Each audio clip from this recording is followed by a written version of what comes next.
भेड़िए के खेत से शकरकंदी चराना कोई आसान काम न था, क्योंकि भेड़िया बहुत दबे पांव चलता हुआ आता और चोर को पीछे से पकड़ लेता था। लेकिन खरगोश फिर भी हर रोज भेड़िए के खेत से शकरकंदी चरा लाता। वो पहले एक बड़ी सी हड्डी खेत में दबा देता, फिर शकरकंदियां उखाड़ कर अपने थैले में भरता और टहलता हुआ खेत से बाहर चला जाता।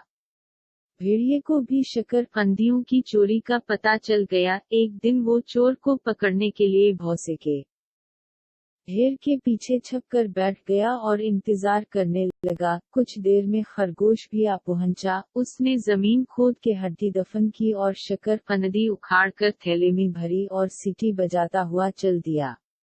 जो नहीं वो भौसे के ढेर के पास पहुंचा। भेड़िया झट से बाहर निकला और उसने खरगोश को पकड़ ली।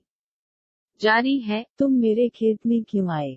भेड़िए ने पूछा। खरगोश ने कहा, मैं खुद नहीं आया, हवा तेज थी, उसने मुझे उड़ाकर तुम्हारे खेत में ला फेंका। भेड़िए ने पूछा, फिर तुमने मेरी शकरकंदी क्यों तोड़ी? खरगोश ने मासूम सूरत बनाकर कहा, हवा तेज थी, मैं सहारा लेने के लिए शकरकंदी का जो पौधा पकड़ता वो जड़ से उखड़ जाता।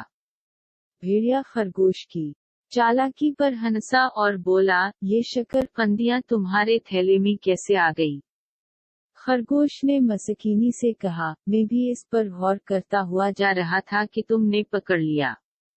भेड़िया चीख कर बोला, बस बस, अपनी बकवास बंद करो और कान खोल कर सुन लो कि आज तुम्हारा कीमा पुकाया जाएगा।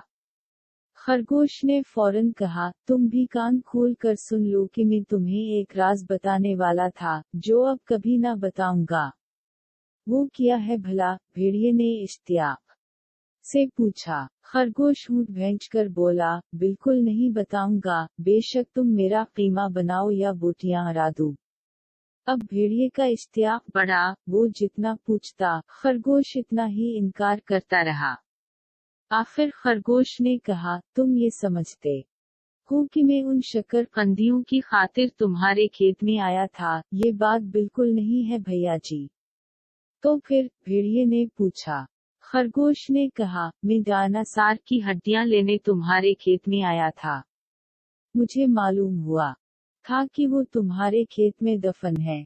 भेड़िए ने कहा, मैंने तो कभी डायनासोर का नाम नहीं सुना, पता नहीं तुम ये क्या जिक्र ले बैठे। खरगोश ने हैरानी से कहा, अरे तो क्या तुम डायनासोर का नाम नहीं जानते भैया? जवान हड्डियों को खा लेता है, वो अपने से सैकड़ों गुना ताकतवर जानवर को मार गिरा सकता है। भेड़िए को खरगोश की बातों का यकीन न आया। खरगोश ने फिर कहा, ना मानू, तुम्हारी मर्जी, अगर मुझे मिल गई तो सबसे पहले तुम्हें मार गिराऊंगा, समझे? खरगोश ने लंबे लंबे सांस लिए और जल्दी से बोला, ओह ठहरना जरा, क्या तुम्हें भी कुछ खुशबू आई भैया? भेड़िए ने भी लंबे लंबे सांस लिए। इसे करीब ही दफन की हुई हड्डियों की खुशबू आई जो सुबह खरगोश ने दफन की थी। वो दोनों जल्दी जल्दी जमीन खोदने लगे। खरगोश ने अपने थैले में सब गोंद की एक शीशी निकाली और फिर करीब ही दबी हुई एक बड़ी सी हड्डी निकाली और चुपके से इस पर गाढ़े गाढ़े गोंद की शीशी अनडील दी और जल्दी से बोला, अरे ये रही, मैंने निकाल ली है। भेड़िया बेसाबरी से बोला, लाओ लाओ, कहाँ है, मुझे दो।